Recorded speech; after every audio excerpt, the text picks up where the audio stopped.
বাংলাদেশে দীর্ঘদিন ধরে চিকিৎসাধীন বিএনপি চেয়ারপারসন বেগম খালেদা জিয়াকে এবার হাসপাতালে নেওয়ার পর তার শারীরিক অবস্থা নিয়ে দলটির ভেতরে বাইরে উদ্বেগ তৈরি হয়েছে।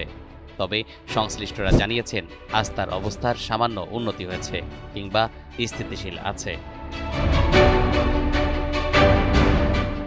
মঙ্গলবার সন্ধ্যায় অধ্যাপক শাহাবুদ্দিন তালুকদার জানান, ম্যাডাম এখন কেবিনে চিকিৎসা নিচ্ছেন। তার শারীরিক অবস্থা স্থিতিশীল রয়েছে।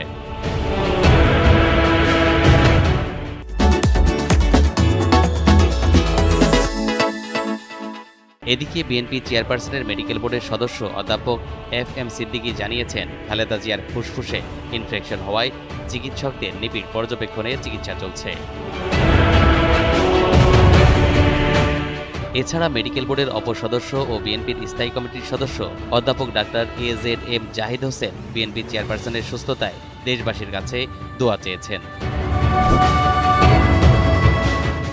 লন্ডন থেকে খালেদা জিয়ার বড় ছেলে তারেক রহমান ও তার স্ত্রী ডাক্তার জুবাইদা রহমান শারীরিক অবস্থার সার্বক্ষণিক খোঁজখবর নিচ্ছেন। এছাড়া ঢাকায় খালেদা জিয়ার পাশে আছেন ছোট ছেলে মরহুম আরাফাত রহমান কোকোর স্ত্রী সৈয়দা শর্মিলা রহমান সিথি।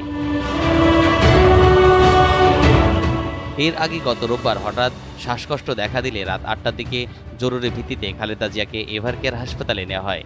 হাসপাতালের বিশেষজ্ঞ চিকিৎসক অধ্যাপক শাহাবুদ্দিন তালুকদারের তত্ত্বাবধানে তার চিকিৎসা চলছে। তরিকুল ইসলাম, NTV অনলাইন।